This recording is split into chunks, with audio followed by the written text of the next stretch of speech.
Hey, this is HK Perrin, and you're listening to Echoplex Media. Check out the Intellectual Dollar Tree live every Wednesday at 7 p.m. Pacific at twitch.tv/Echoplex Media. When they actually spend their time listening to this show, what does it mean? It means we're winning.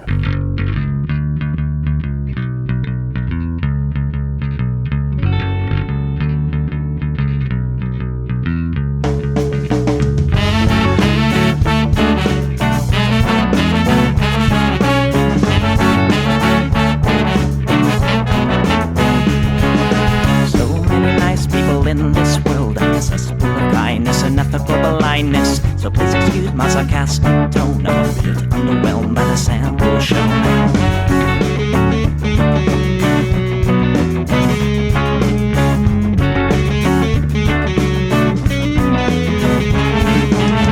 Mr. Piss-drunk fraternity guy, big cup of ass with bloodshot eyes. Get drunk and fight every night. Idolize Bradley, belittle women's rights. Homophobic, racist, and don't give a fucking hey. Do you think you can drive a bigger truck? So wear your baseball cap to the side to let everyone know that you're a nice guy. So cool, was so impressed. Lots of chicks in a barrel chest. Cause you're a real man. Punch for punch, gonna piss in your face while you're passed out drunk. I'm a nice guy, you're a nice guy. He's a nice guy, but all of you are assholes. I'm a nice guy, you're a nice guy. She's a nice guy, but all of you are assholes. Nice guys rule the planets. Oh, I just can't understand it. Conquered divine by deception and lies. Social Darwinism and an overdose of pride. Fuck off, jerk off. I don't wanna hear it. Fuck off, jerk off. Read into the lyrics, cause everybody gets their just desserts. As long as you remember that nice guys finished first.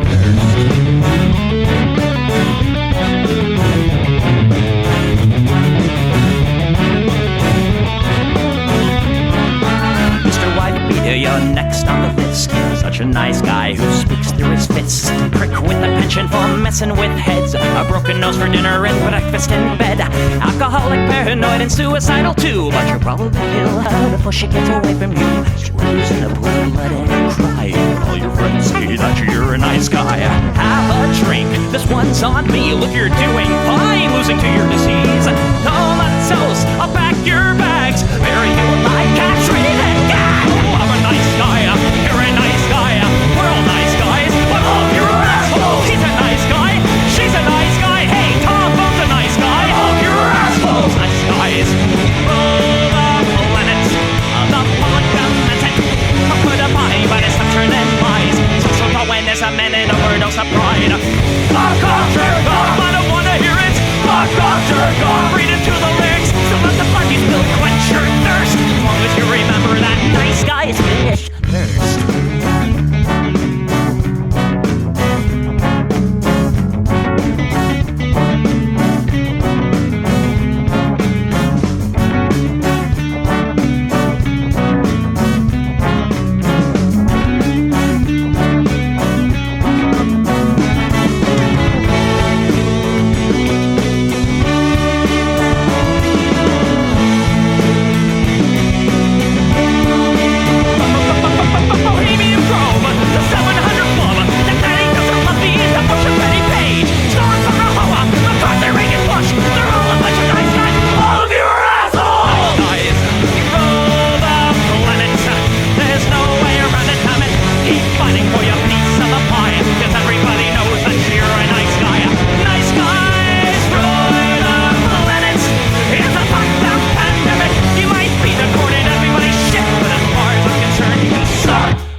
All right, everybody, welcome to the Plex. We do this show live every Sunday, usually at 7. We'll be back to 7 p.m. next week for this show.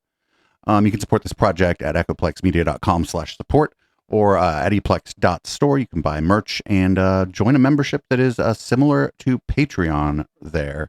Obviously, it's my first show from the new studio. I hope everybody likes things even more going forward. And you can find me now on your grinder grid in the East Bay. And this is what the people want. I don't hate the cops.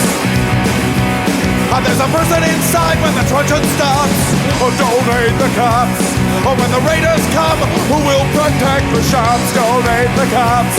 They're a sensitive bunch if you don't stop throwing your rocks. Snap, crackle, pop is the sound of a taser. Your body drops. Donate the cops. Donate the cops. Donate the cops. Donate the cops. Like your local police. Cause they don't do nothing wrong like your local police. Got rid of the corruption and the racism is gone. They've been keeping the peace, keeping homeless folks out of the parks and malls. Got a cure for your social disease. Follow the law, don't hate the cops. Follow the law, don't hate the cops. Follow the law, don't hate the cops. Follow the law, don't hate the cops. Follow the law, don't hate the cops. Put your hands above your head and show you're not afraid. I'm the fairest judge that your skin color's gonna get.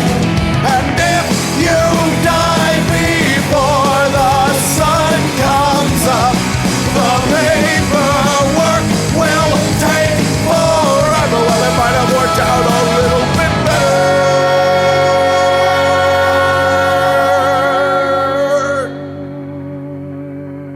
if you didn't hate the cops. Cause they don't do nothing wrong. Donate the cops. You can't blame them for just doing their job. Donate the cops. Well, you gotta wonder, how much would it cost for you to be shot at and stabbed at by maniacs and drunks? Donate the cops. Donate the cops. Donate the cops. Donate the cops. Donate the cops. Don't hate the cops, don't hate the cops. Don't hate the cops, don't hate the cops.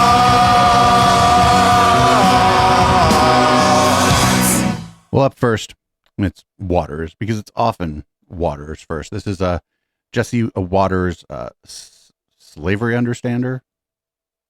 He says this right here. This is well documented among historians. This is historical fact that slaves did develop skills while they were enslaved and then used those skills as blacksmiths, as in agriculture, tailoring, in the shipping business, to then use to benefit themselves and their families once they were freed. That's not controversial. And it actually speaks to the resilience and the aptitude of the enslaved African Americans who were at the time able to better themselves and able to improve their situation, despite brutal conditions, horrific and abhorrent conditions. I mean, sure, I guess it's a testament to their fucking resiliency and shit, but like, what about the ones who didn't make it? There were a lot of those. The dead ones didn't get to be resilient. So this is just crazy. Like, they're just trying to cover for like one of their homies who said something stupid. Like, their homie just said something stupid, and they can't just be like, oh, our homie just said something stupid. Up next is a clip from Fox's The Five, and this is a top-notch discourse from Fox's The Five, in sort of the same vein as the last clip that we watched, actually. Do you think that she read the whole thing and just decided to cherry pick something? I do think that she read the whole thing, and I think that it's an incredibly complex piece. When you look at 191 passages, you have some good, and frankly, I'm just fundamentally uncomfortable with the sentence that blacks benefited at all from this. And, it made me think, as someone, obviously I'm not black, but I'm Jewish. Would someone say about the Holocaust, for instance, that there were some benefits for Jews, right? While they were hanging out in concentration camps, you learned a strong work ethic, right? Maybe you learned a new skill. Did you ever read Man's Search for Meaning? Vic Frankl talks about how you had to survive in a concentration camp by having skills. You had to be useful. Utility kept you alive. But we're also talking about middle schoolers here. And there's a lot of concern about what age people are prepared to understand complex issues. I'm not sure that 12 is the right age to start hearing things like, and when you were enslaved here in America. What about gender? Oh, he had to bring it up. He's like, well, what about gender? And it's like, yeah, I don't know that like it's a problem with like, oh, these are young people being exposed to these ideas. I think the problem actually is like the fucking idea. I don't think that like we adults should be talking about like, oh, the slaves did pretty good because they were able to learn some life skills. No, I don't think we should be talking about that as adults either. So, I mean, like, people are free to do what they want, obviously, because somebody wrote about it. But what? No. So up next, we got one more clip from the 5, because of course we do. This is Greg Gutfeld explaining how he got his late night show. At the beginning, I didn't want to do the show. In fact, I called a famous talk show host, and he said, Greg, you have it good. You have it good. You do the 5. The 5's great ensemble. You don't have to work that hard. You do this thing on Saturday. That's good. One night a week. You don't want any more hassle. It's a lot of work. You're getting older. You want to work less. And I said to myself, this is exactly what I'm thinking. So I told our boss, Suzanne, I said, yeah, I'm not thinking about it. But then I called Tucker. And I called Tucker and I go, hey, I don't think I'm going to do this show. And he goes, you got to be crazy. This guy is aggressively unfunny. And literally, that was aggressively unfunny. I changed my mind. And I go like these apps. I'm like, you got to do this. You got to do this. You can't be scared. You got to run right at it. So that's what I did. It was probably Tucker's idea for him to steal the Garfield logo for his show. He's like, just steal the Garfield logo. It'll be fine. Nobody will notice. And every Tucker not sending us his best. Up next, we got one that I called, just charging random people with crimes. This is from the Laura Ingraham show. And her guest appears to be Josh Hawley, talking about just, charging random people with crimes. Because, that's what we do now. The party of law and order, talking about this. Well, they just keep piling on Trump from every corner. Yeah, now, Laura, we're down to charging like random people, just throwing those into the indictments. Is it any coincidence that the DOJ rushes to add these new indictments today after the Hunter debacle, after their own self-dealing and two-timing is exposed, after they tried to hide from us the true extent of this plea deal? That gets blown up, and then it's like, oh, we got to go indict Trump on something else. I mean, it's so brazen right now what they're doing. It is really a subversion of the rule of law. I mean, they're taking the rule of law, turning it on its head, and Laura, we cannot allow this to stand. The American people are not going to be safe. Our system of government is not going to be safe if this is going to be the new standard. If the new, what do you mean, dude? Like, I don't know. Like, if I really liked any president, it would be silly for me to think that if after they were office, they were charged with a crime, that would mean that I'm next. I'm going to be charged with a crime next. I'm nobody. DOJ has no idea who I am. Like, what do they mean? Like, oh, you're going to get charged with a crime next. It's like, well, for what? Nobody even knows who most people are unknown to the DOJ. It's such a silly thing to be like, oh, somebody famous had something happen to them. And, it could be you next. And it's like, well, I guess if it's like a disease, maybe. But if it's like somebody came after you, well, no, it probably isn't going to be you next because you're not famous. Up next, we got if anybody here, my Twitch audience, if you've seen Twitch panels before, you would notice that a lot of times there's a lot of people on them. Well, we got CNN here with, I count 9 fucking people on their fucking panel to talk about documents and security clearance. 9 fucking people. This is a major breakthrough in this case. And just to refresh our viewers' memories, there is an incident charged in the initial indictment and charged again in this new indictment where Donald Trump is showing people with no security clearance after he's left the White House, people who are writing a book about Mark Meadows. He's ruffling documents and telling them to look at this. He says, I could have declassified when I was in office.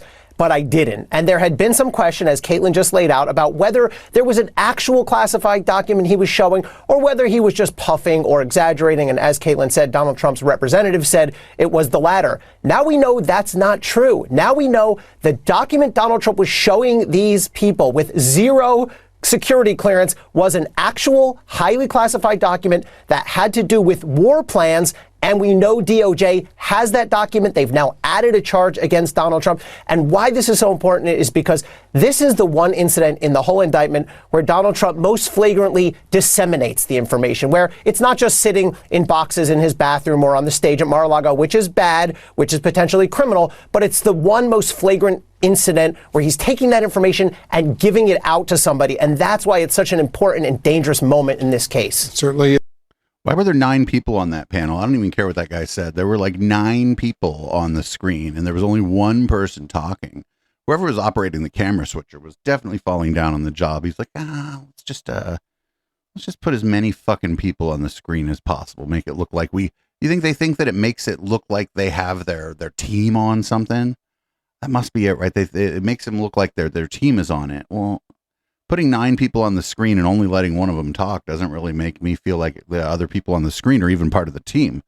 But that's just my, uneducated non-media person take. I'm not a camera switching expert, so as many can tell.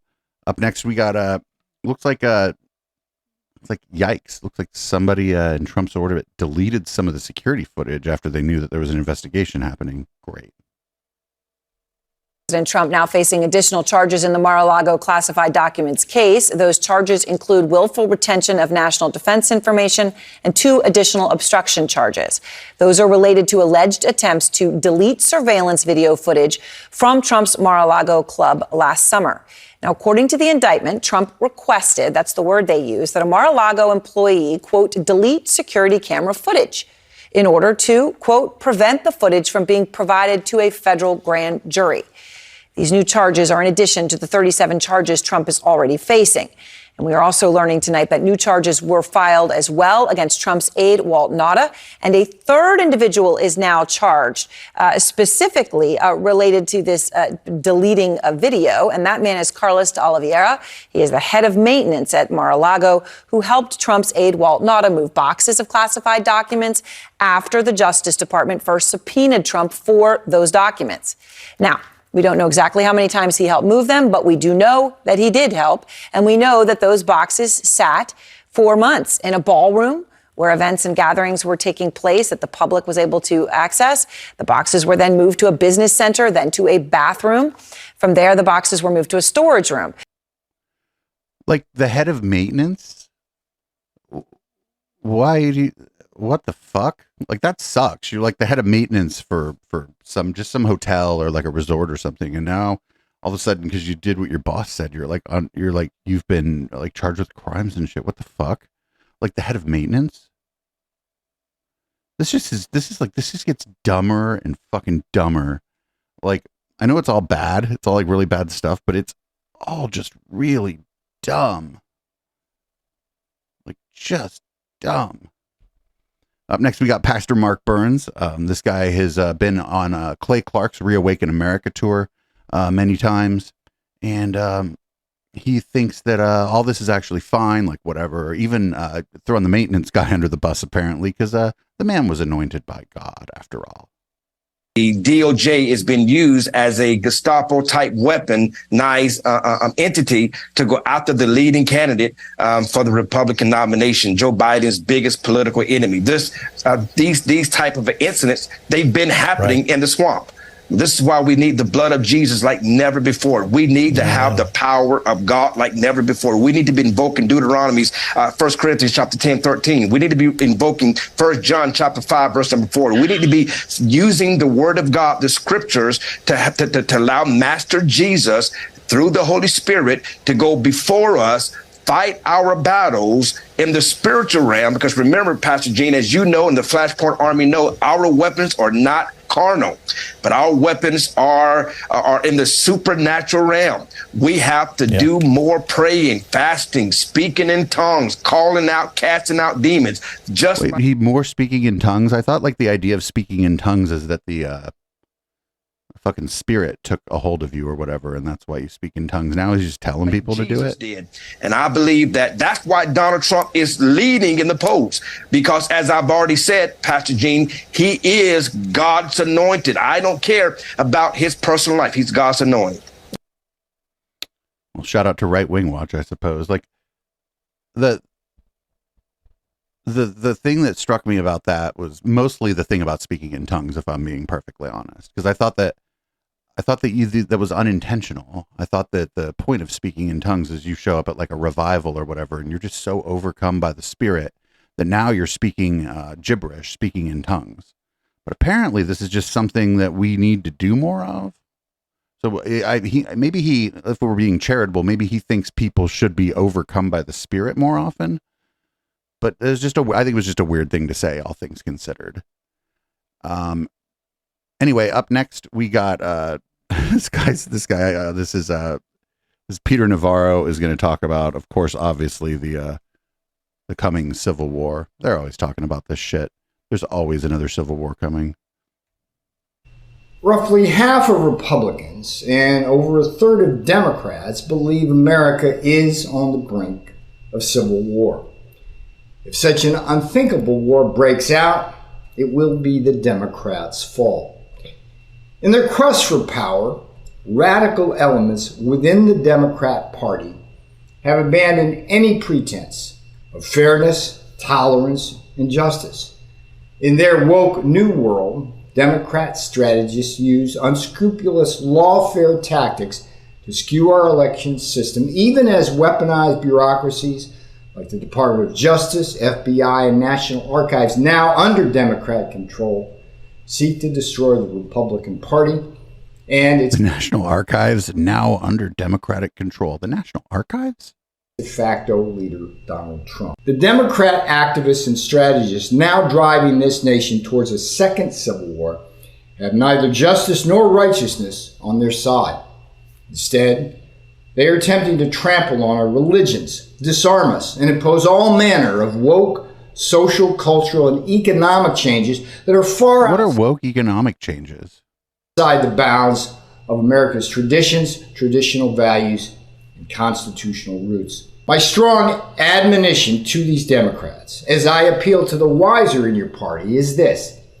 Back this anti-democratic truck up before it runs over you.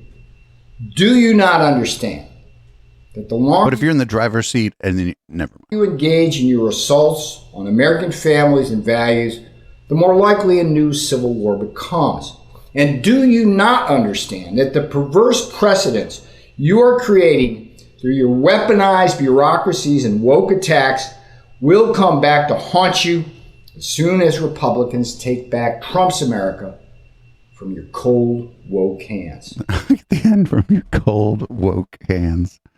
My hands get cold sometimes, and I guess I'm pretty woke. Is that what he's talking about? From my cold, woke hands? I almost didn't include that because it was pretty fucking stupid. Like, I watched it beforehand, too. I was like, this is probably pretty stupid. I'm like, I had a busy week. I didn't have time to put together as good a docket as I could have possibly put together. So we'll go ahead and include that. So up next, we got speculation that the White House is going to pardon Hunter Biden. And I think that's what they're not going to do. I think that there's no reason to, that Hunter Biden pled guilty to some federal crimes and was given probation and served his sentence, just like there's like a lot of other people who pled guilty to those specific crimes. And so there's no real point in pardoning him. It doesn't do anything. In fact, all it would just be stupid. There's no reason to do it. And it's his son. Yeah. Like, you just don't do it. Like, he's not in jail. And no, yeah, it would just feed the machine. It would give people who think that that's what he's going to do, it would give him what he wants. And I mean, the saga of Hunter Biden's crimes is over so far as we know. Who knows? Maybe there's more. This is the moment on pardoning his son. Listen. to go back to the first question of the briefing. I know you said not a lot's changed since yesterday and that it's a personal matter, but from a presidential perspective, is there any possibility that the president would end up pardoning his son? No. Well, is there? I just said no. Good answer. Answer. Go ahead. Go ahead. All right. So write that one down because we may need to revisit it at some point. That was news. And we had a lot of it. There's a lot of sort of, 11th hour pardons as you're on your way out the door at the end of either your first or your second term. And, if we got to that point, I wouldn't rule it out. We'll see. Was a few interesting moments. All right. But there's no reason to. It accomplishes nothing. That's the problem with it is it doesn't accomplish anything. Like, it's not like Hunter Biden's out there looking for a fucking regular job like normal people, right? So what the fuck good does a pardon do? Like, he's just going to continue to spend dad's money for the rest of his fucking life. Like, I don't understand why. There's no upside to it. Even if Biden is defeated or whatever, and he goes out in 2025, like in January of 2025, there's just no upside to it. It's already been adjudicated. I don't know how much probation he got, probably not much. And so there's nothing there for the Biden administration. If I was running that administration, I wouldn't do that. They'd be like, hey, you going to pardon your son? I'd be like, what? Isn't he like out walking around free? I'd be like, yeah. And I'd be like, no. So up next, we got, Laura Loomer. I don't know what the fuck she's doing. I mean, this is Steve Bannon's show, so he kind of takes all comers. But I don't know what Laura Loomer's doing back in the public eye. But here's her talking about an event that she went to for, I guess, technically candidate Ron DeSantis. high dollar donor retreat in Deer Valley, Utah, at the resort that Ron DeSantis spent over $87,000 of his dwindling campaign resources for this weekend. And I don't know if I'm like at a strip club or a high dollar donor retreat for Ron DeSantis's campaign. But yeah, it's like Hoochie Mama Central in Deer Valley, Utah. Did she just call Deer Valley, Utah, Hoochie Mama Central? I think she just called Deer Valley, Utah, Hoochie Mama Central. And I guarantee you that whatever you think a Hoochie Mama is, there ain't many of them in Deer Valley. And these are super bundlers for Ron DeSantis with their trophy wives. And as you can see from that video, a song in my head, it makes me sing like that. And I'm ready to go. And I'm ready to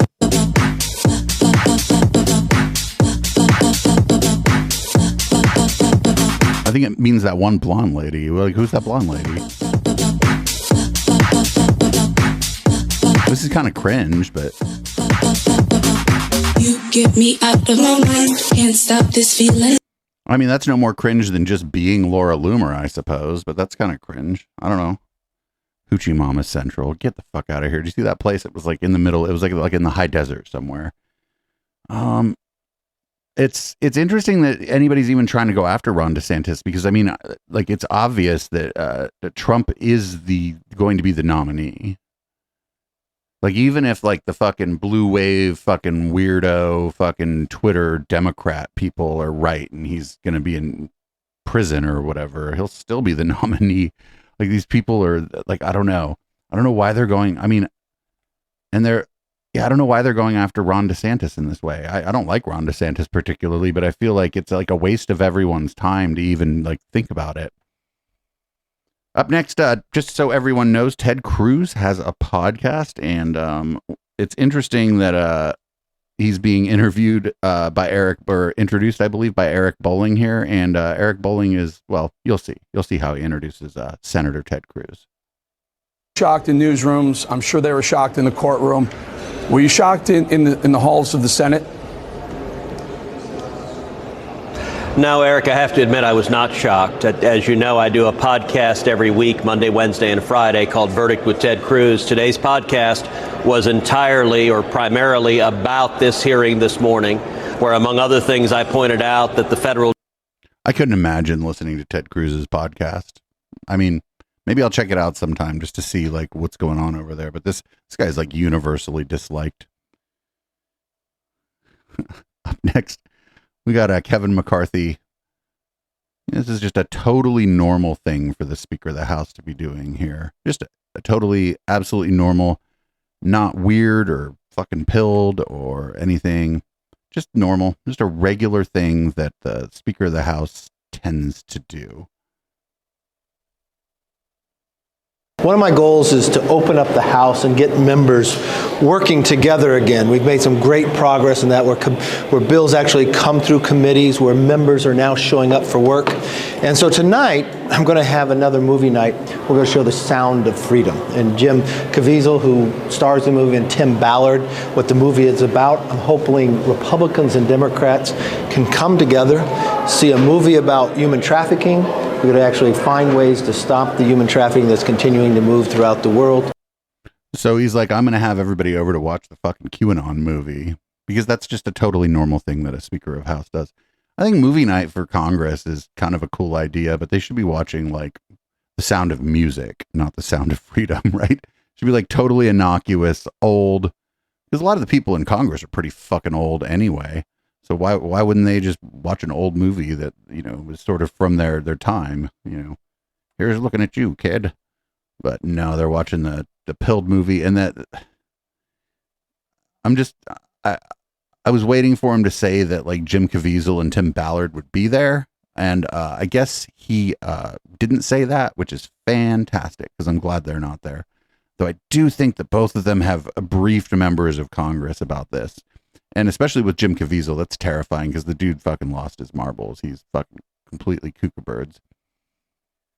Up next, we got Paul Gosar. He's going to talk about the new drug strategy out of the White House. Biden's national drug control strategy is 150 pages. The words God and faith are not mentioned one time. People need a purpose to be happy.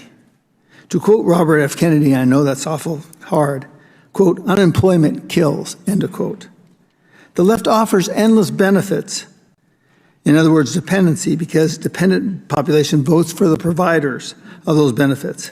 But a human being needs a purpose, a good job, the ability to provide for a family, a belief in a creator in order to be happy. I mean, no.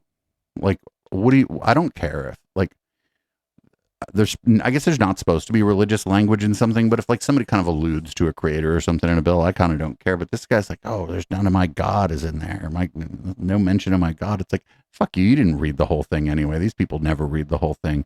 He had his staffers read it, or he just hit Control F, right? He was like, Control F, God, didn't find it. Control F, faith, didn't find it. Now he's mad. Up next, we have Marjorie the Gathering. She is going to jump to the defense of anti-vaxxer and known kook RFK Jr. for his statements about the vaccine being genetically engineered to not target Chinese or Jewish folks. You have the weaponization committee, and all the Democrats are outraged at Bobby Kennedy because he's talking about the very real possibility that COVID-19 could have been engineered to target people by race. And so the Democrats are trying to censor him. Debbie Wasserman Schultz, just maybe an hour ago, was trying to completely shut him down and censor his speech. But how? How does he, like, this guy's getting like huge numbers on like everything he does. He's you know, he's not going to win the primary, but this guy's not being censored. Like Debbie Wasserman Schultz, I don't understand what she means censored here.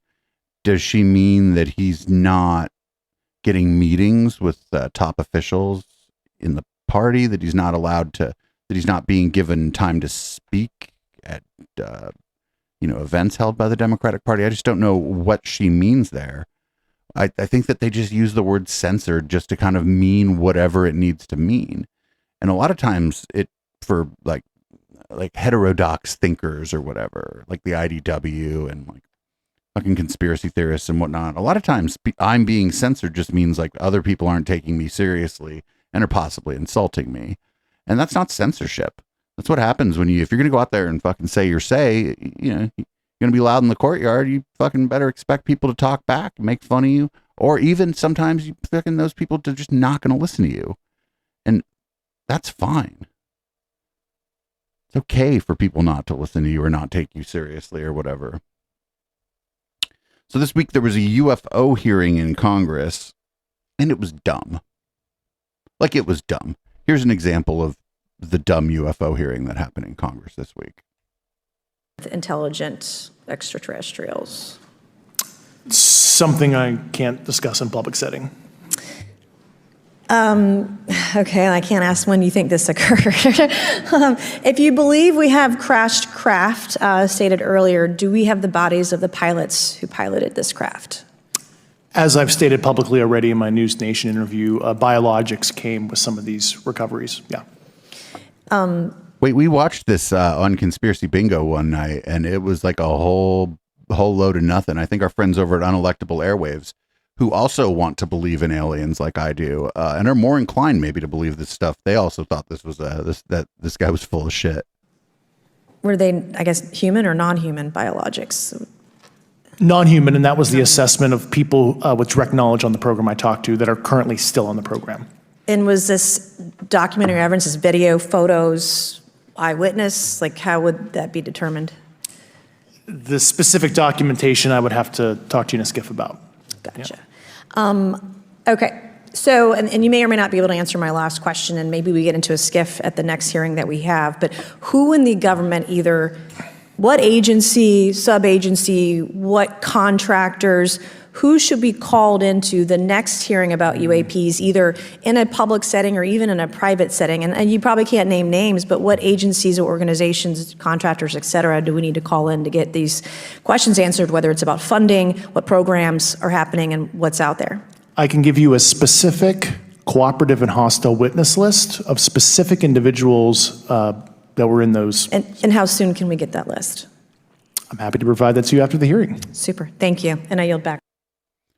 Like, I watched some of it. I was getting ready to move, so I didn't have like a lot of time to check out these hearings, but it was all dumb. Like, their expert witnesses were like, I can't tell you. Oh, I know about it. Oh, yeah, I know about it. It almost sounded like, oh, I have a girlfriend. She goes to another school. No, I can't introduce you to her. It was that kind of thing. But it was in like Congress. Like I said, this is what they want to waste their time on, and this is what they want to fucking waste their time on. I totally believe that people have seen stuff in the sky that they can't explain and that the government can't explain. And I'm open to the idea that some of it may have been craft from another place and not this planet. But this guy is not credible. The guy that they just showed, he's not credible. And after they watched, it was a News Nation interview, the one that we watched on Conspiracy Bingo on Alien Night one night. I can't believe they had him in, but I guess like somebody invited him in. It's not like they vote on who they're going to have in. Somebody I don't even know the mechanisms by which that is. I have a degree in political science too, and I don't know any of these mechanisms. Anyway, we're going to move on here. We have very basic questions in Texas here about accountability for religious schools, and they just can't answer them, honestly. It's just, very, very difficult basic questions about accountability.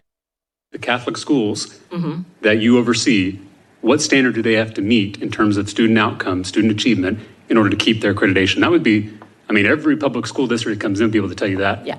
That's not my day-to-day job, is what I'm telling you. You're the principal, sir? I am. So what is that standard that you have to meet to keep your accreditation? I couldn't give you the exact score of a student. So, if you want exact scores,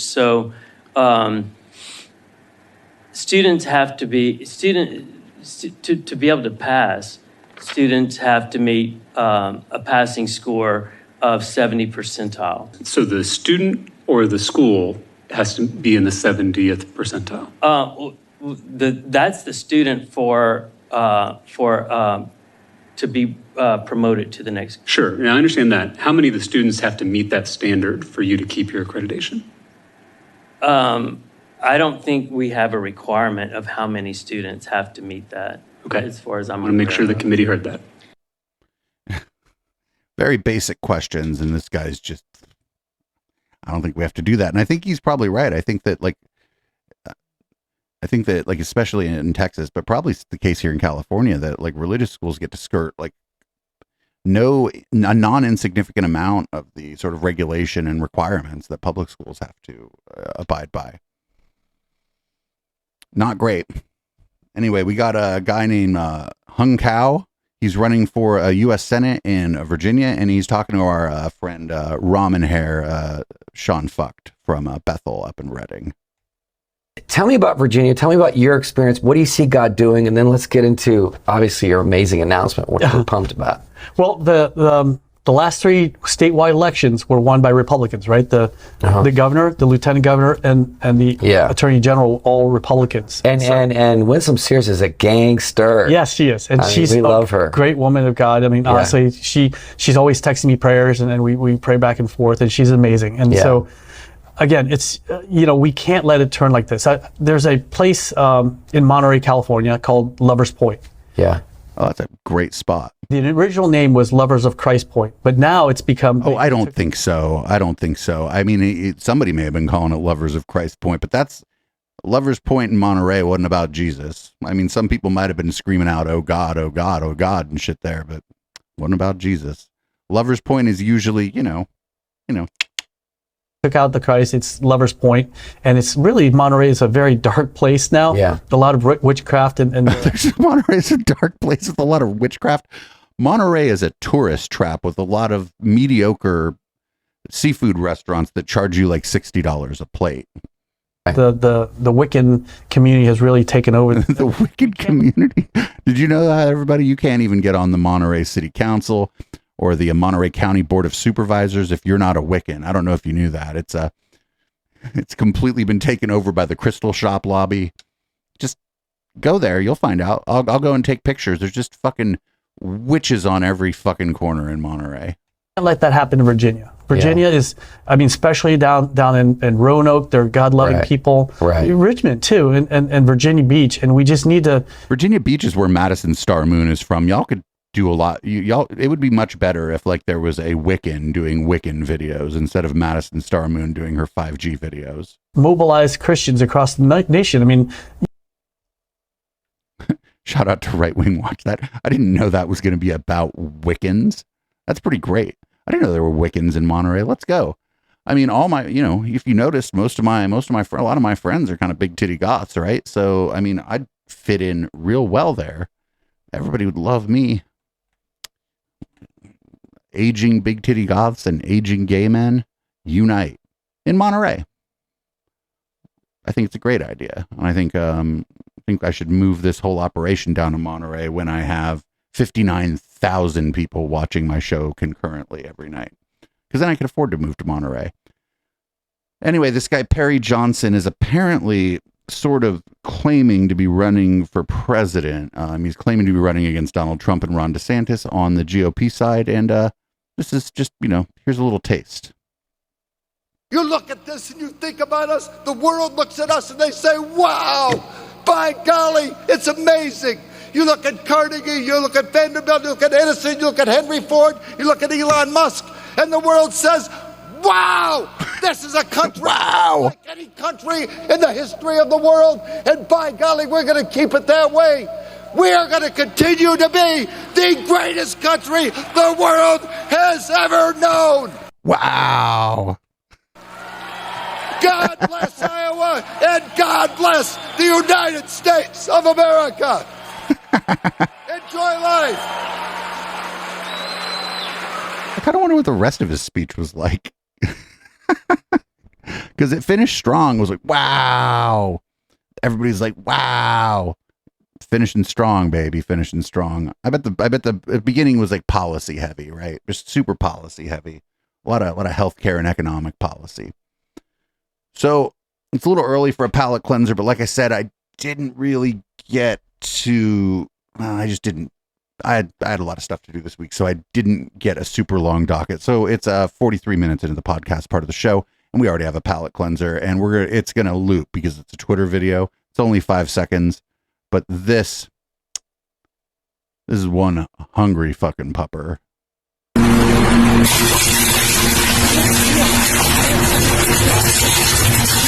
One more time.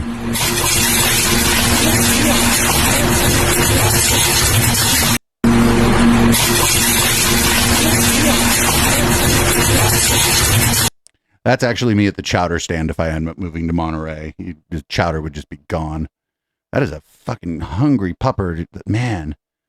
And what an efficient eater. What an efficient eater. I wish I could eat that efficiently. I would save, I don't know, 20, 30 minutes a day if I could just devour a meal in like fucking 6 seconds flat like that pupper did. Also, what a cute dog. I'm afraid of the dog. I would be very terrified. What if it mistook my hand for a bowl of food? That was a hungry, hungry pupper. So up next, this is a bit of a weird one. We haven't really been covering the writer's strike because first of all, I don't know that much about it, and I'm not really like a TV and movies person. I hope other streamers and podcasters have been doing a good job covering the writer's strike. I would imagine Majority Report's probably doing some pretty good work on that because Sam was in the industry for a while, but I could be wrong. I haven't listened to Majority Report in a while. Anyway, but here's Danny Trejo, who I have mixed feelings about. I think he's a pretty good actor. He was great in the episode of Burn Notice he was in. But he's also like pushes Narcotics Anonymous, which I don't know, there's like much better like evidence-based rehab programs. But anyway, that's neither here nor there. He's taking an interview about the strike, and he just randomly calls the governor.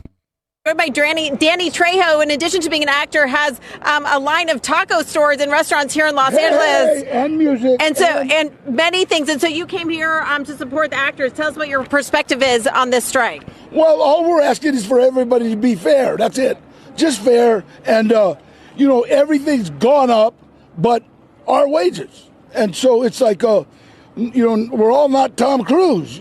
So it's like we gotta support our money. I mean, we got to support. Hey, Newsom, yeah, call me. You're leaving a message for the governor there. What's your call me maybe? Call me. How concerned are you about artificial intelligence impacting the future as well as streaming revenues? Let me tell you something. I'm worried about regular intelligence. Now it's like they're gonna that means they can use our image or our for whatever.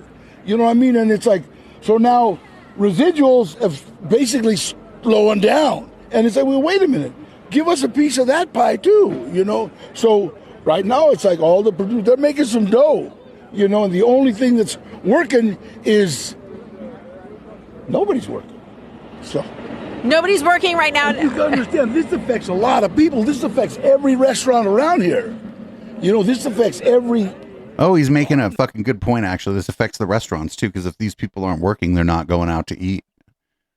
Around here, And, in fact... I wonder if there's even good restaurants around that. I bet it's a bunch of chains. My garden's at my house right probably now. Bubba Gumps or something. And are you concerned about AI either replicating actors or taking more actors' jobs? Well, you know what?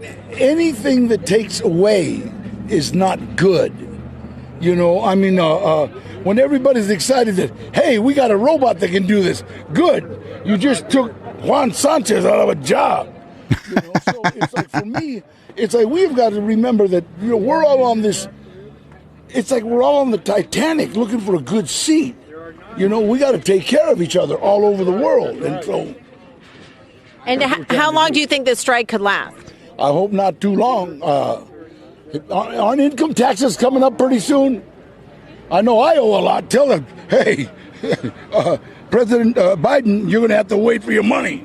Well, I understand you're here to bring water and tacos to some of the... That's pretty funny. Like, he's generally a pretty good guy. And like I said, he did a great job in the episode of Burn Notice he was on. And he was...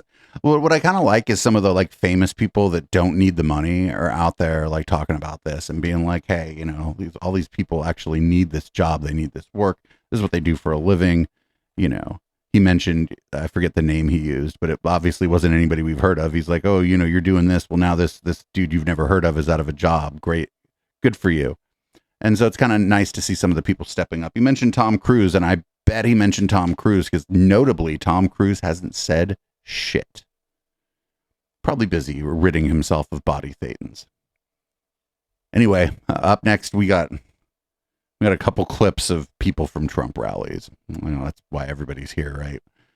This is a pretty bold move for someone to just come out and say, you gotta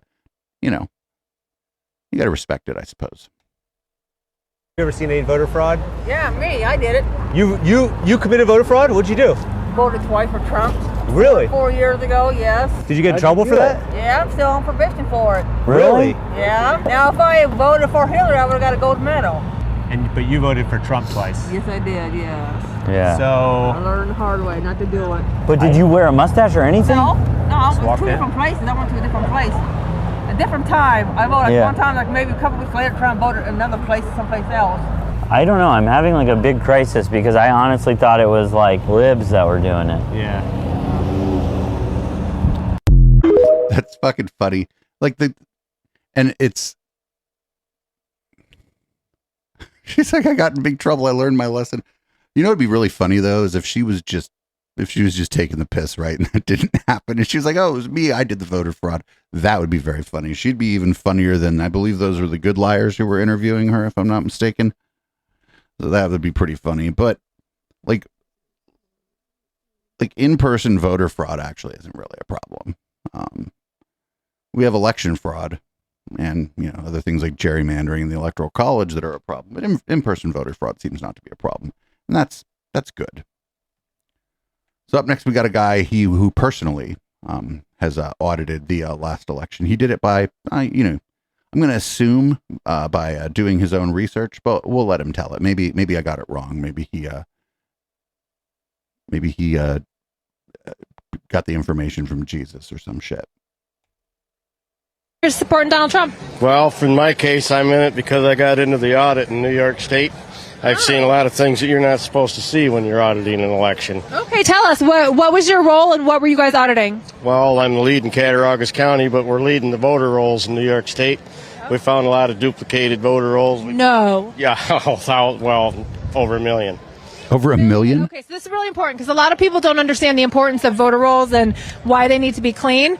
You know, we've heard a lot of people talk about ballot stuffing or ballot trafficking, like the 2,000 mules thing. You can't do that. You can't just add ballots into the tally unless you have corrupted voter rolls, because those ballots have to be assigned to a voter, but at least someone on the roll. Well, so created a savings account of extra voters that they can use at their will. Right. And they are doing that. We have the proof. We found the double voting. We've seen the algorithms. Our lead research guy in the New York audit had a peer paper published about his research and what he did. It's been published. It's been approved. It's facts. What? Yeah, I don't believe this guy. I mean, he may have worked like on the election, but he's like, we found thousands of like duplicate things, or millions, he said. But like the other thing is, if they found them, then they were aware of them. I don't know. Like, I just moved and I'm going to go re-register to vote. I'll probably still be on the Santa Clara County voter rolls, but I'm not going to vote there. Like, people move all the time.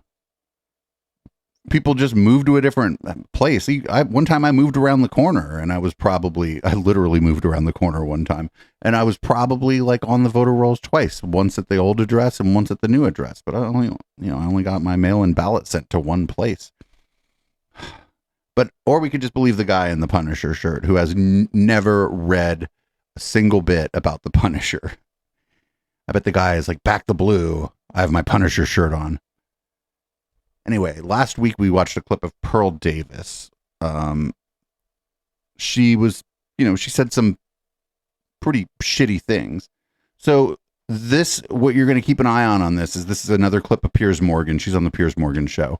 Keep an eye on her as Piers Morgan talks about what she did and sort of describes it, because it looks like she thought she was going to go on there for a softball interview, and she realized that that's not what's going to happen. To Piers Morgan said, so Pearl Davis is the self-styled anti-feminist influencer who's creating major buzz online with a contrarian view. She's appeared in a couple of debates on this show. It's called Uncensored After All. We welcome any honestly held opinions. But this week, she's facing a major backlash for posting a song titled Why Can't We Talk About the Jews, which she dedicated to far-right commentator Nick Fuentes before later deleting it. Yeah, did you see that? She didn't know that he The far right. She had no idea that's what he was going to talk about. Nick Fuentes before later deleting it.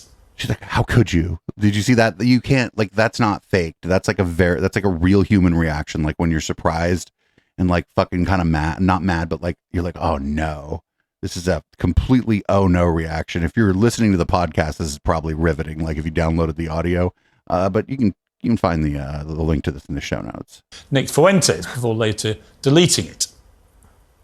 Why can't we talk about without getting kicked off of YouTube? Now, I'm not saying Hitler was a good guy, but I kinda wanna know why. Now there's all these conspiracy theories, and the more they talk, I think maybe they're right. But I can't even listen to the convo. Well, Pearl joins me now, along with the New York author and founder. Like, she's legitimately shocked that this. I think they probably lied to her about why she was coming on the show. The Jew hatred, Brooke Goldstein, over in the States. All right, Pearl, you've come on the show a couple of times, right? We've had some spirited debates about feminism and stuff like that, and I thought you've made some good points, and it's got lots of traction. Then I wake up the other day and I see this thing that's trending involving you doing this song. And I couldn't really believe what I was watching. I didn't know why did you find it funny? Huh? Did you find it funny? I mean, you know the backlash to it. I mean, you deleted it. You obviously thought you shouldn't have posted it. Mm-hmm.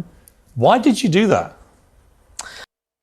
So I have a feeling that we're going to pick up on that during our red light tonight. We'll maybe we'll watch the Piers Morgan interview with her, and then maybe if people can remember, if you can maybe put it in the peanut gallery. It'll probably it won't get buried in the peanut gallery during the show. If you can put it in the peanut gallery, maybe we can watch the whole interview, and then we can watch her response to it, because my docket's a little thin this evening, and we're going to need something to do here. Yeah, why would you make that video and then put it up on YouTube, and then again, then act surprised, I guess, when people are offended by it? Because I think like a lot of times these people are doing things specifically to offend people. And so if you're getting what you want, then why do you get mad when you get what you want? And I think it's because she thought she was just going to offend people like me or people like you, right? People that watch this channel, but she actually probably offended a lot of people in her audience. And that's probably why she got mad. And I'm being canceled because people in her audience probably were like, hey, what if you went and fucked yourself? And, you step out too far for your audience. And a lot of times they're willing to forgive you. Like, I've stepped out, probably out on a limb, doing this, and people have, not necessarily liked what I was doing. And, even a couple times people have come to me and been like, hey, what are you doing, dude? But I didn't write a song about why can't we talk about the Jews? I mean, that's, I'm willing to do a little bit of edgy stuff, but not that. First of all, I understand why we don't just continue to go over the Jewish question over and over again. I'm not interested in it, but I also even if I somehow was interested in it, I would know that maybe that's radioactive and that I shouldn't write a song about it and then perform it on my YouTube channel. Bad for the career, bad for the career going forward as a content creator. So up next, we got feminism equals genocide. What is the purpose of feminism? What do they want out of women? And I think, I thought about this a lot, and to me, it just seems really obvious that the end goal of feminism and all of these messages is really to keep people as childless as possible, how childless is possible? It just seems like it's a yes or no. Self-sterilized as possible. It almost feels like, maybe this is strong language, but a form of genocide almost to Americans. They don't want you to be stable and happy and raising your own children. And it seems very obvious why they don't want to do that. They really want to sort of educate children themselves and feed them all their own messages. So the fewer kids that you have, the fewer kids they have to worry about not getting the messages, not being indoctrinated properly. What? That wasn't even that offensive. It was just stupid. I thought So if you were trying to indoctrinate a generation, let's say we were trying to indoctrinate a generation here, not doing the best job here. If we were trying to indoctrinate a generation here, it would be Gen X. And it's like, well, those people are already adults. But if you were, wouldn't you want that generation to be as big as possible so that you could indoctrinate as many people as possible? But apparently it's just too much work. If people have 3 or 4 kids, now you got to indoctrinate all fucking 3 or 4 of those kids. Just too much work. I mean, who has the time, really? If you're going to indoctrinate a bunch of kids with propaganda, could you just have 1 or 2 or maybe 0? Because I have shit to do. I can't spend all my life indoctrinating your kids. It's not really how any of that works.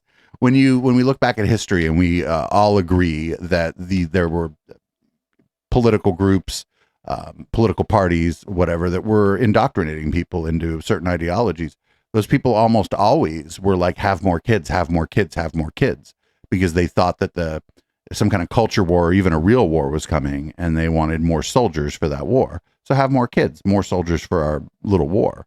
But no, apparently not for us, for people like us. Just too much trouble. Just don't have any kids. I don't want to have to fucking, God damn it, you had a kid, now I'm gonna have to indoctrinate them. just fucking silly. So up next, we got a clip. This guy's name is Hank Kunneman, but that's not really important. I don't usually even play this guy's clips because he's fucking annoying. It's just this fucking same old, like, Jesus moral panic shit. But we've been talking a little bit on the channel about Vivek Ramaswamy. He's the Republican running for president or for the head of the intellectual dark web. I don't know which either. But I was like, this guy, like, they're not going to vote for him. And we all know why. And I'm surprised that this is the first clip we're playing of somebody saying the thing that I was thinking. So here's Pastor Hank saying, I guess, the quiet part out loud about Vivek Ramaswamy. Shout out to Right Wing Watch. Couldn't do the Sunday show without them.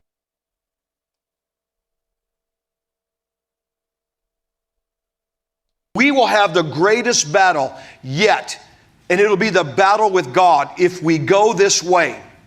And I'm going to tell you what the way is. And it's the way that when God raises up a deliverer, you better recognize it. And here's where you better be careful. I said it on Flashpoint on Tuesday, and I meant it with everything inside of me. I said, anyone, in my opinion, I'm not saying you don't have a primary. I'm not saying that is against our constitutional rights or freedoms, okay, to not have a primary. Are you listening? It's not a normal election cycle. What I'm saying is anyone running against 45, in my opinion, is absolutely not sensitive to 81 million who didn't think that they had election integrity. It's an Wait, what? insult. I didn't think it was going to go this way. What do you mean? But on the other, like, these same people are on the other side saying, oh, well, why aren't there debates against the incumbent president? And it's like, dude, this guy like thinks people shouldn't even run. I think, like, if there's a presidential election coming up and you want to run, I say go for it. It's hard.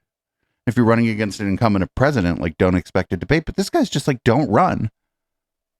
All right, dude. That's weird. So, number 2, the fact that you're running against a man whose presidency was brought into question by 81 million and others who voted for the other guy saying, wait a minute, something's off. And we've seen the same pattern. I question, why would you run? But here's the third one, and I said it on Flashpoint. We are in danger as a country. And listen to me, Generation Z. Listen to me, millennials. Oh, yeah, a lot of fucking, like, 20-year-olds are checking out this guy's sermon, I bet. Are watching that you like this new young guy.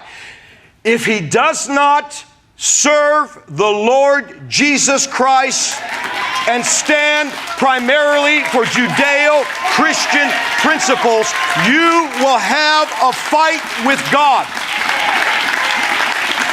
What are we doing? Even entertaining the fact you're going to have some dude put his hand on something other than the Bible? You're going to let him put all of his strange gods up in the White House and we're just supposed to blink because he understands? Yeah, this is fucking bullshit. Like, there's a ton of reasons I don't want to vote for Vivek Ramaswamy, but 0 of them have to do with him being Hindu. And if he was running maybe as a third party candidate or whatever and was totally cool and I agreed with him, because I live in California, I'm free to go vote for a third-party candidate, right? But my vote gets thrown away by the Electoral College, essentially. Anyway, I wouldn't care that his name is Vivek Ramaswamy. Man's policies. In fact, it was Wednesday morning after that flashpoint. I heard the voice of the Lord at 2 o'clock in the morning, and it was so authoritative. And he said these words. He said, "I am the Lord God. I am a jealous God." Somebody in chat, we don't usually talk to the chat during the podcast, but they asked a good question. Is the guy even Hindu? Or do they just assume because his name is Vivek Ramaswamy? It never occurred to me that he was like, I didn't even think about his religion because I think he's running for president of the intellectual dark web. Thou shalt have no other gods before me. And I said to God at 2 o'clock in the morning, I said, as your voice, I will say that to the people and remind them. It's why our country has been blessed. Whether the presidents have... If you're watching this, that guy had a gigantic bass bin. I don't know why for this fucking fire and brimstone speech you need like 2 18-inch subwoofers and a fucking 2,000-watt bass bin, but here we are. Jesus, no, they've been held to a standard. You're not bringing your idols into our country. You know what took out Solomon? The wisest king? He brought foreign idols into his garden. And I don't care how good someone's policies are and how good they sound. If they don't profess the name of Yeshua. Are you hearing me? Oh, well, Pastor Frank, I think you're being extreme. But like this guy's for doesn't spend a lot of time, professing the name of Yeshua, right? Like he doesn't, you say whatever you want about Trump, but we all know that the guy did not spend a lot of time talking about God and Jesus. Even after he knew he had to court the evangelicals, he still didn't spend a lot of time talking about God and Jesus. I can already see it. They're going to write their filth. Let them write. I love empowering you and tormenting you that you have to write. Yeah, the truth hurts, so keep writing it and keep hurting. But here's the point. I'm not calling someone out for their religion. What I'm saying is we will have a fight with God. We'll have a fight with God on our hands. And I'd have to root for God in that case. But I think he means God would be on his side. You believe in the God of our Bible, Old Testament and New Testament. He didn't change from the Old Testament to the New Testament where now he just welcomes anything. Oh, if you want to call yourself a man and you're a woman, oh, that's fine. If he had to just bring that in too. Like a woman and you're mad. Now he's going off script and playing the hits. It looks like now. I will endorse. No. It's the same. Old Testament, New Testament. There are things that God does not like, that he hates, he's jealous about. And one of the things that he doesn't like, and it's why he blessed Jehoshaphat, because Jehoshaphat was a king that took out the false idols and brought Israel back to honoring the one true God. So America, be smarter than that, because it won't matter what the prophets prophesy. Why is he even talking about this? Is Vivek Ramaswamy even getting 1% in polling? Fight with God over his jealousy. Dangerous. And no, they would not make a great vice president. Why? I don't understand the point of even spending. I mean, it's just because he wants to bash people who are the wrong religion or whatever. That was the point. But I'm not worried about Vivek Ramaswamy becoming the president and imposing the marketplace of ideas and I don't know, mandatory ivermectin or whatever the fuck it is he'd do. But I don't like that. I don't know. I feel like if you're not going to vote for somebody, you should have a better reason than, oh, they're a Hindu and I'm afraid of that. Anyway, here's Shane Vaughn. He mad about the fucking Barbie movie. We're living in a world that hates men, especially white men. People love me. I'm white and I'm a man. People like me. And they hate patriarchy. They hate the head of the house. It's toxic feminism is what it is. And this is what the Barbie movie promotes. The hatred of men, turning men into boy toys, emasculating men while they rule. There is a spirit that if you... He knows. He watched it twice. your daughters or your granddaughters to watch this movie, you are turning them into the lesbians and into the everything you don't want them to be. Let me tell you what lesbianism is. What do you have to tell your audience what it means to be a lesbian? Is this a birds and the bees talk with his audience? Lesbianism is not even sexual. It is mental. It's both. When you begin to say what God's word doesn't say, I don't need a man, I don't want a man, that is lesbianism, whether you're ever involved with another woman or not. No, that's not. No. I mean, whatever. This is the worst. Imagine if you were like a young, like a kid, his kid, and he's like, okay, I got to tell you about the birds and the bees. Then he tells you this shit instead. God created a woman for the man. The Bible says that. I don't care if you like it.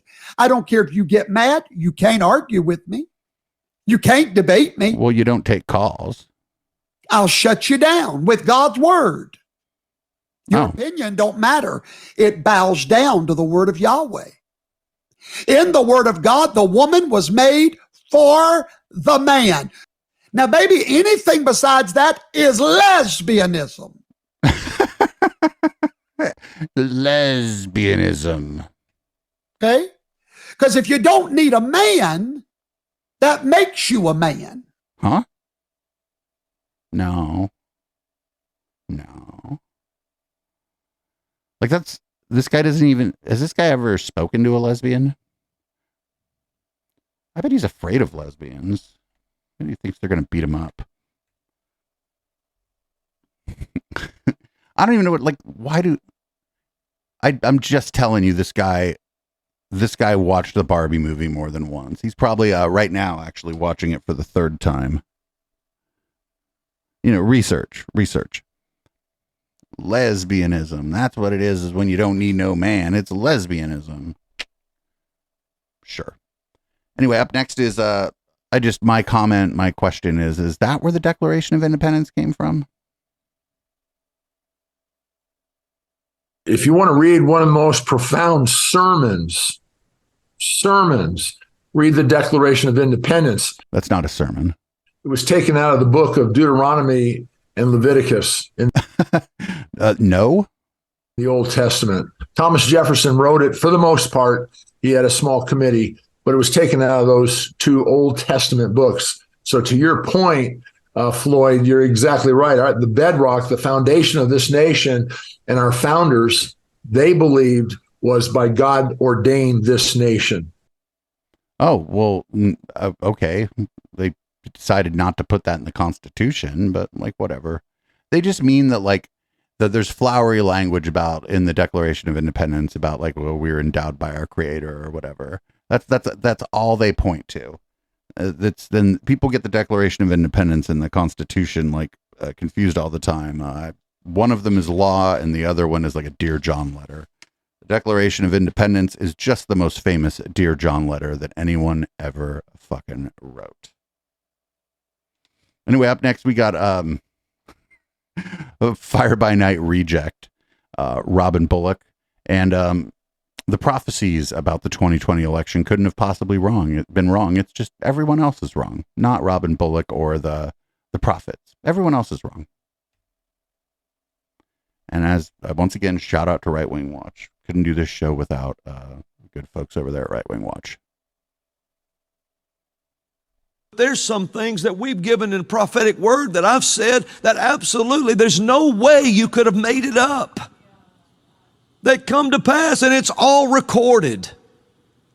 Do you think that, and prophecies other prophets have given that are astounding, that you just look at it and say, you can't make this stuff. Behind him do you remember that screensaver that came with Windows 3.1? I think that's what's running behind him. If you're watching the podcast, there's this screensaver that you could get. It was either from the After Dark screensavers, or maybe it came with Windows, where it was just these stars kind of slowly coming out toward you. And that seems to be what he's got running behind him. Somebody in chat just called him Silly Ray Cyrus. Up. Do you think they would hit it on everything like that and miss who won the election? Folks, that's stupid. wait, these people who made these predictions, the predictions didn't come true. It is stupid for you to believe that the predictions didn't come true. It's not stupid to just hold on to these predictions that didn't come true. It's stupid to believe that they didn't. Just join me in my reality where all these predictions came true.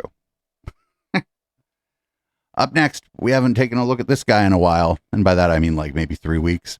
We got Stu Peters. Stu Peters has a bit of a theory about Kevin McCarthy and Marjorie the Gathering. We're using the term theory pretty loosely here. So that brings us to Miss Marjorie. Representative Taylor Greene ran as a grassroots candidate. Remember, I'm going to expose all of the rhinos. The establishment campaigned against her in 2020. So she looked good on the surface. And when she got selected and installed, she won her election. She did not get selected and installed. She won her election. They did not select Marjorie Taylor Greene. I don't like Marjorie the Gathering, but she won her election. She immediately joined the Freedom Caucus. Liberal Republicans, meanwhile, teamed up with Democrats to kick her off of her committee assignments. So again, she looked like a really bright and shiny object, a freedom first fighter. A bright and shiny object, over the past year, everyone. Something changed. MTG became an ally of Kevin McCarthy, who represents the rhinos and the swamp. He is the swamp. He is a rhino. He is the leader of the rhinos. And then she became basically one of his number one shills in the entire Congress, in the entire world, maybe. Just like that. Crazy, isn't it? I wonder what Kevin McCarthy holds over Marjorie Taylor Greene. Nothing. She wants political power. She wants power in politics. And if she's going to get it, not the worst thing in the world to cozy up to the Speaker of the House, even if you don't agree with the Speaker of the House on everything. It's not that, come on, you'll get more of your agenda done, or you'll be able to, push your agenda better if you are like at least friendly with the most powerful person in your party, in the body of Congress that you're in. It's dumb to think otherwise. And that's all she's doing. Stu Peters, ain't nothing going on, but she's a politician. And I guess, I don't know, don't vote for her next time. Do you think Stu lives in her district? I do get Florida vibe. I get Florida vibes from Stu Peters, but I don't know where he's at. Don't know where he's at. Anyway, we haven't talked about InfoWars in a while. Here's InfoWars dork Harrison Smith. This is like the C or the D team over there at InfoWars. We're going to go back to Charlottesville. Let's talk about Charlottesville with InfoWars dork Harrison Smith. It's really sad that we have to re-explain the most basic facts about freedom as a concept to people. What is this music? It's a bizarre position to be in. But I guess when you have decades of the public school system and the mainstream media systematically destroying the foundations of this country, we have to rebuild it up. We have to re-explain why things like freedom of speech are important, why it's better for our country to allow opinions, even unpopular ones, even opinions that some people would see as highly objectionable. Why it's better to allow those opinions than use the force of government or public violence to destroy those things. And what about especially weird because it's only one particular view that's not allowed, right? You're really only not allowed to care about white people. That's Wait, what? Because anytime you talk about Black Lives Matter, I mean, they're perfectly aware of what a dangerous precedent it would set to arrest a bunch of peaceful protesters who are just marching down the street, even if what they believe is ridiculous nonsense that actually has tangibly bad results, right? So the marches of Black Lives Matter resulted in the defund the police program policy set that. But the police didn't get defunded. Except maybe in Antioch. We cover that on Down Ballot. There'll be more on that this Friday night, I think. But that's a different story. That's most of the police have Most of the police there have done things that mean they're just going to get fired, but I don't think that's what anybody meant by defund the police, and it just didn't happen. Has led to tens of thousands of extra murders. I mean, untold death and suffering as a direct consequence of the policies supported by the marchers that were there. But the marchers aren't committing violence, then they're allowed to march, even if their ideas are in effect and in practice murderous. But the premise is false in this case. Like, that's what freedom is about. And when it comes to Black Lives Matter, they understand that perfectly well. But when it comes to the Charlottesville rally, 2017, 6 years ago, suddenly it all goes out the window. And despite the fact that the vast majority of those people marched and weren't remotely aggressive towards anybody. Did any of them get arrested? Committed no violence whatsoever. Wait, what? You basically have regular Americans advocating in favor of their life being destroyed because they marched in a Nazi rally. Of course, so wait a minute. He said he's conflating some things. He's like, oh, their life is getting destroyed, but then he was talking about like people not getting arrested. Well, you can fuck your life up in all kind of ways without getting arrested, right? Like, it's pretty easy to fuck your life up and not get arrested in the process. If anybody remembers, I mean, there are people on the ground documenting that whole thing. Everything about it is so utterly backwards and insane. Because after all, you had a group of people, again, whether you agree with what they were marching for or not. Did those people get arrested for doing that march? They had a right to march. They were doing a peaceful protest. Oh, no, he's talking about like them getting identified. And he's probably talking about the memes. There were like a lot of great memes about that. And then busloads of Antifa show up and cause violence. And then it's the people who had the right to march are the ones that are blamed for it. But again, this guy 6 years ago participated in this as a 20-year-old. Which is like when you see what's happening to America, when you see the vicious hatred transmuted into law against you and your country and your people and your family. Oh, just say the 14 words. I can't watch a minute more of this. Plus, this is a long video, and we can only watch short clips of InfoWars here on Twitch. Against you and your country, like the thing at the end there, he was definitely like not even dog whistling, right? He was like foghorning white supremacy. He was like, oh, they're taking your country away from you and shit. It's like, well, who? I mean, you know, we know who.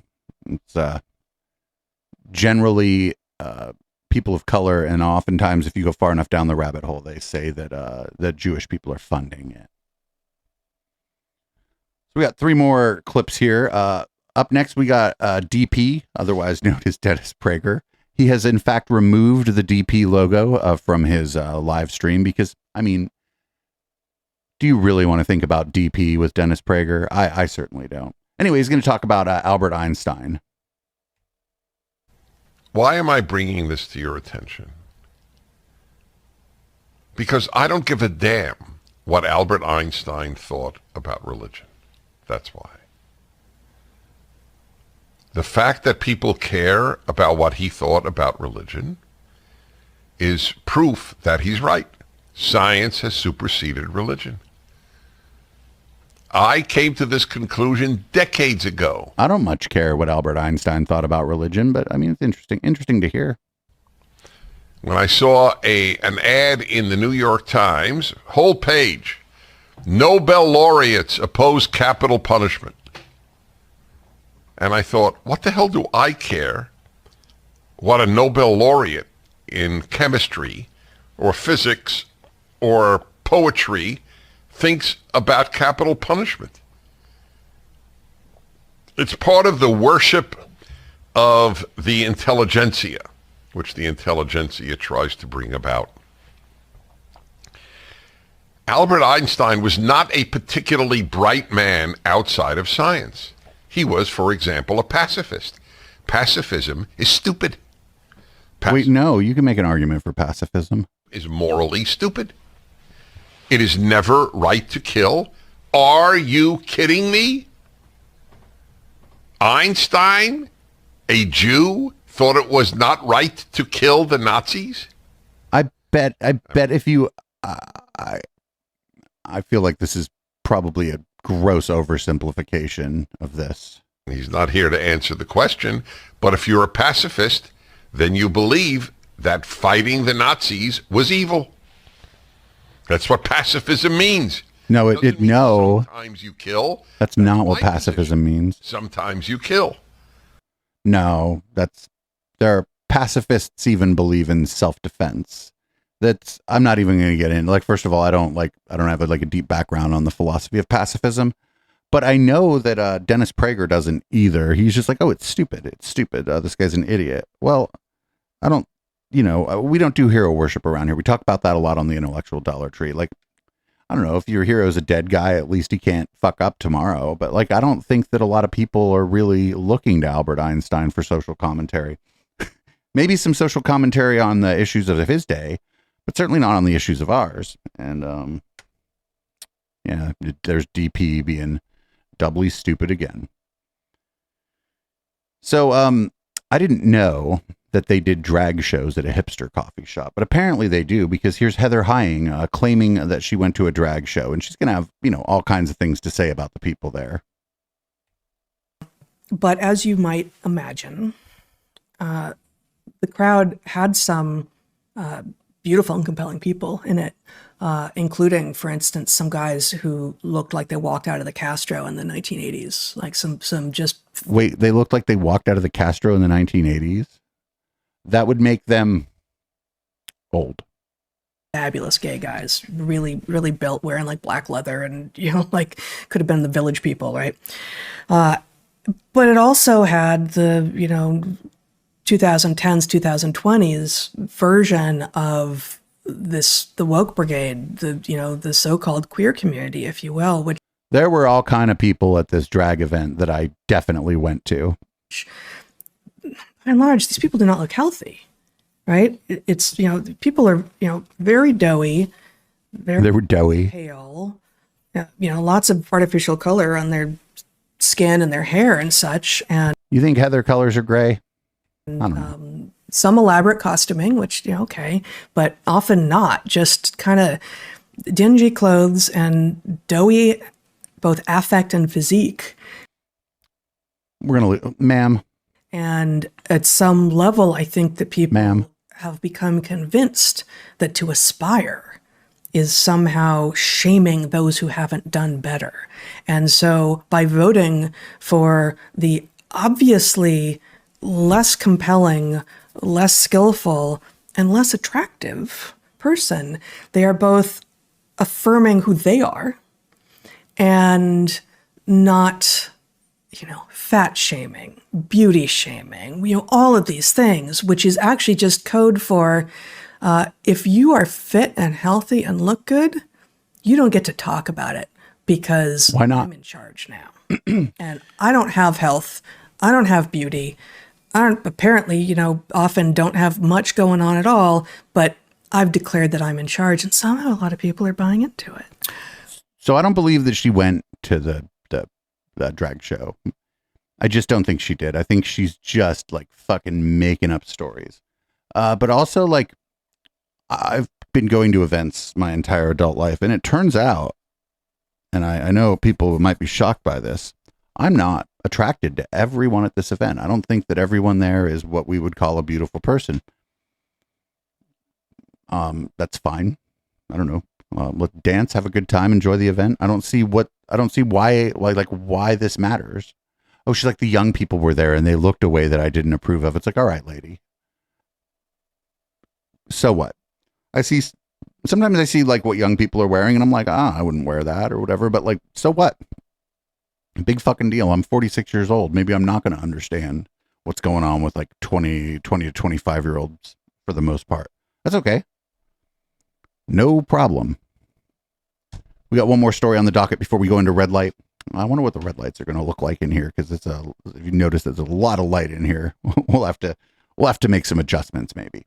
Anyway, this is we may end up watching this during the post game of the Intellectual Dollar Tree on Wednesday. This is old Beef and Benzo's Jordan Peterson on the Club Random Show where Bill Maher sits there and pretends to drink and smoke weed. You look amazing. Well, thank you, because sir. I know you're at death's door. Yeah, for a long time. I've said this before. I hope he talks about the apple cider. Matthew Perry, because he was at death's door when he was on my show, the other one, and I said, it's amazing that life, it's so fragile. It's so easy to die. And it's also kind of hard. This is true. It's also kind of hard to get you. Mm-hmm. And you were close, right? Oh, yeah. So why? I forgot what it was. I don't know, really. You don't know? Really? Not really. It was a bunch of things, I think. I mean, we know. It was addiction to benzodiazepine coupled with a refusal to accept the medical consensus on how to detox from benzodiazepine. We know. I think all at the same time. I don't really know. But what was the symptoms? I was in worse pain every moment during the morning and afternoons for 2.5 years than I'd ever been for any moment in my whole life. What kind of pain? Oh, I don't know. How would I describe it? Like all over? Yeah. Well, it was also like cattle prod pain, so I couldn't sit down. There were months where I was walking 9 to 12 miles a day. And what is the provenance of this pain? We don't know. Well, some of it had to do with benzodiazepine What's that? withdrawal, Valium, essentially. Oh, you were taking Valium? Yeah, although not very much. And oh no. And I got really sick. I got really sick in 2017. In 2016, and I couldn't sleep at all. People partied on that shit. I know. In this town. Yeah, well, if you do it now and then, it's not so bad. But no, I always had a low keel, so like any downer I took, you just pass out. I literally. You think Bill isn't buying it, right? But like his audience, he has to like play along. He can't just be like, "This is bullshit," even if that's what he believes. And we don't know that's what he believes, right? If we were to assume that would be maybe wishful thinking or whatever. But I don't know what he believes. Doing this for the money, just like I am. I'm doing this. I like doing this, but I'm doing this for the money now. When I was living in New York, when I was a young comic, we took a Quaaludes. Remember Quaaludes? Yeah. And I passed out. We got about 2 blocks from my apartment. I passed out. I remember it being over the hood of a cab. Party. And they just my friend dragged me right back to the apartment and threw me on the bed. And I woke up 14 hours later with the door open. That's how bad my apartment was. The door was open for 14 hours and no one wanted to rob it. That's sad. Or you lived in a safe neighborhood. Embarrassing in New York. So you were on, I mean, you just look great. Thank you, sir. You look better than ever. Yeah, I probably am better than ever. You look like the fucking Marlboro Man. I mean, you're like... Oh, I wouldn't go that far. Ready to go, man. Yeah, maybe, but that suit, I mean, Jesus Christ, you must feel like $1 million to come back from that. I mean, he probably feels more like 10 or 20 million, maybe 30 million. I'm pretty happy, but my wife almost died too, at the same time, so... Well, maybe that's what caused your sickness. It didn't help. Right. So the media wench had brought up that like you can't fact check any of this because this is all medical stuff and your medical stuff's private. So what if all this is bullshit? What if the whole thing is bullshit, including the benzos? And what if it was just fabricated? Now, I don't believe that, but it could be. Medical stuff's private. And my daughter was also very sick at the same time. I mean, I believe rather deeply in the mind-body connection. I mean, I believe that among the parts of Western medicine that annoy me and that I believe in the future will look stupid is not taking into account, rather, that element. Like if they can't... Wait, this is incorrect. Your general care practitioner will tend to ask you about your mental health. This is incorrect. On a blood sheet, your blood... It doesn't show up on a blood test, but that doesn't mean nobody's asking about it or paying attention to it. This is just bullshit. Fight with a number, it doesn't really exist in Western medicine. And I don't think that's how we are. You agree with that? Hey, thanks for watching the clip. Oh, hit the subscribe. I'm sorry we watched the clip, but Bill, our podcast is over.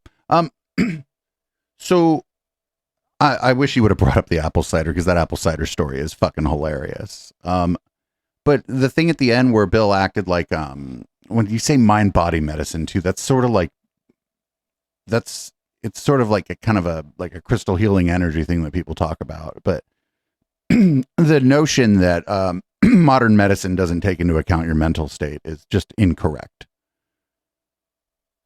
People get referrals to therapists, psychologists, psychiatrists all the time from people practicing science-based medicine. It just happens. As well it should. And I think maybe science-based medicine could do even a better job on that going forward. I have no problem with that. But, not my area of expertise, and not my area of expertise. So, everybody, I hope you like the new motif of the show here. I worked pretty hard over the last couple days to put this together to make sure we could go live tonight. We did go live later than I wanted to tonight, but I just didn't want to be rushed. Didn't want to be stressed out for the show. So all the other shows going forward should be starting on time. Sorry about the chaos in the last couple weeks, and I'm glad everybody stuck around. Thanks to the people who bought shit off our Amazon wish list. Thank you for people direct cash donations. Thank you for everybody who has subbed and donated bits. And if you've ever thought about supporting this project, now is as good a time as any, because we're just going to get better. The lighting's just going to get better. I was going for that bisexual style lighting, and I'll still get it. It's mostly just pink with like a yellowish glow behind me, which don't look so bad. But we'll get more like blues and greens coming up soon. Anyway, I'm probably going to rock 2 songs because I'm in a new place, so I don't know the lay of the land as well. I don't have my little routine to get myself a cocktail and get the lights red and get back in here. But the first one will be Boomers, because that's how we end all of our political shows. And then after that, I'll let the auto DJ pick. And I'll be back in a couple minutes with Red Light. What we have tonight for Red Light is we have Roger Ailes' widow making her debut on Red Light. We got Mike Pillow's been working 18 hours a day since August 17th, which I actually do believe. We got a new Chemtrails hype that just dropped. We got a bunch of cookers gathering in Melbourne. And I just wrote down, if someone asks if you're a god, you say yes, because I'm a Ghostbusters fan. Then we got, little Nikki Fuentes did not like the Barbie movie. Then we're going to take a look into some of the stuff that PragerU is suggesting and might likely be using to indoctrinate school kids in Florida. So I'll be back in a little bit. Stick around. And podcast listeners, I don't know, join us, twitch.tv/Echoplex Media.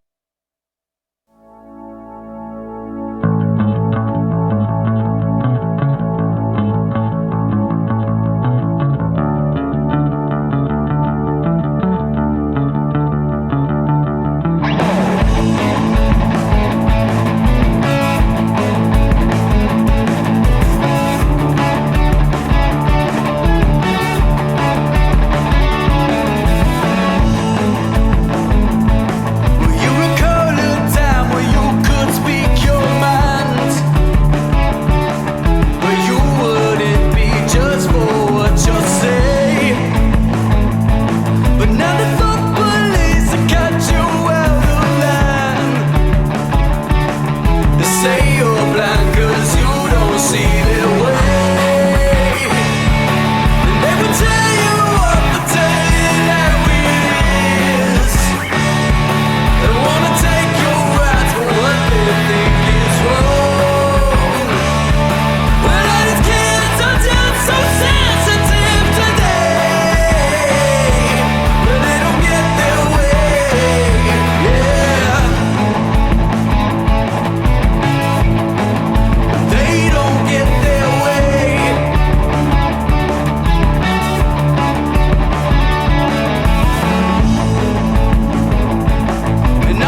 Friday nights at 9 p.m., it's time to sit back, relax, and play Conspiracy Bingo with Echoplex Media.